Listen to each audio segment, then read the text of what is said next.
Hello friends, பாருங்கள் இன்றைக்கி வந்து நம்ம ஒரு பூண்டு ஊறுகாய் போட போகிறோம். இந்த பூண்டு ஊறுகாய்க்கு என்னென்ன பொருள் தேவைன்றது பாருங்கள். கடுகு ஒரு டீஸ்பூனு, வெந்தயம் ஒரு டீஸ்பூனு வறுத்துக்கிறோம்.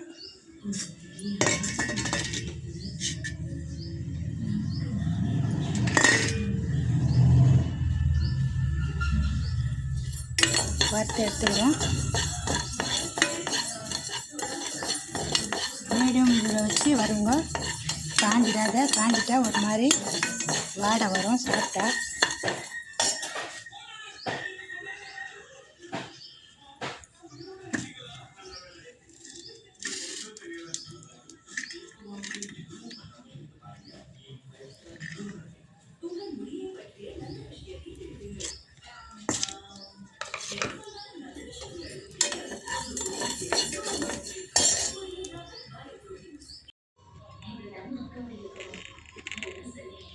ஹலோ ஃப்ரெண்ட்ஸ், பாருங்கள் இப்போ வந்து நம்ம எண்ணெய் ஊற்றிட்டோம்.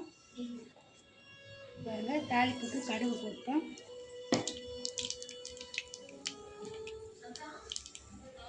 கடுகு போட்டு தண்ணி இல்லாமல் அரைச்சி வச்சுக்கணும். கருவேப்பிலை போட்டு நம்ம இந்த மாதிரி பூண்டை வந்து நைஸாக அரைச்சி எண்ணெயில் போட்டு வதக்கிட்டு நைஸாக அரைச்சி வச்சுக்கிறோம். இதை வந்து நம்ம இதில் போட்டு வதக்கிக்கலாம். 1/4 கிலோ பூண்டு இவ்வளோ தான் வந்தது. இதுக்கு ஏற்ற மாதிரி நான் எண்ணெய் ஜாஸ்தியாகவே ஊற்றிக்கிறேன். பாருங்கள், இதை வந்து நம்ம நல்லா குழச்சிடலாம். நல்லா கலக்கி வச்சுக்கிறேன். இருந்தோம்னா பச்சை முட்டை இல்லாமல் சரியாயிடும். ஹாய்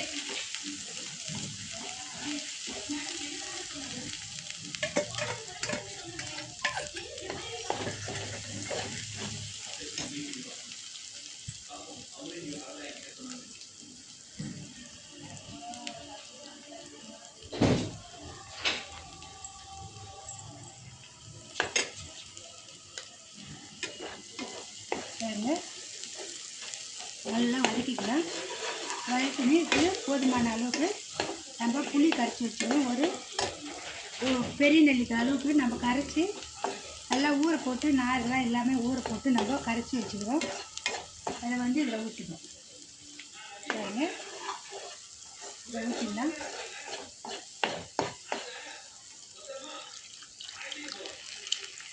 ஊற்றி வச்சு நல்லா கொதி வரட்டும். நல்லா கொதி வரட்டும்.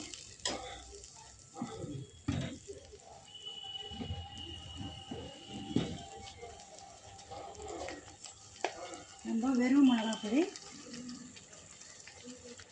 நம்ம ஒரு 2 டீஸ்பூன் போட்டுக்கலாம். பாருங்க, 2 டீஸ்பூன் போடுறேன். 2 டீஸ்பூனு.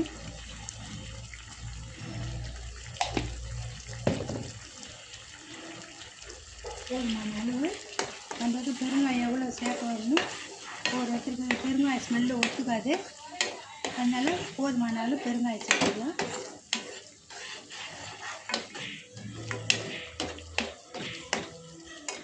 வேறு போதுமான அளவு சேர்த்தாச்சு. இப்போ வந்து நம்ம இதுக்கு தேவையான அளவு உப்பு போட்டுக்கலாம். இதுக்கு தேவையான அளவு நல்லா ஒரு டீஸ்பூன் உப்பு போடுறேன். கம்மியாகவே போட்டுக்கலாம். நம்ம அதுக்கப்புறம் கூட நம்ம போட்டுக்கலாம். அதனால் நான் கம்மியாக தான் போடுறேன். நல்லா இது சுண்டி வரட்டும். இது சுண்டி வந்த உடனே நம்ம வறுத்து நுணுக்கி வச்ச கடுகு வெந்தயம் வறுத்து நுணுக்கி வச்சுக்கணும். அதை போட்டுக்கலாம். அதுக்கப்புறம் லாஸ்ட்டு டைமில் இறக்குற போது வெல்லம் போட்டு இறக்கலாம். நான் இறக்கும் போது உங்களுக்கு காமிக்கிறேன். நல்லா கொதி வரட்டும், காமிக்கிறேன்.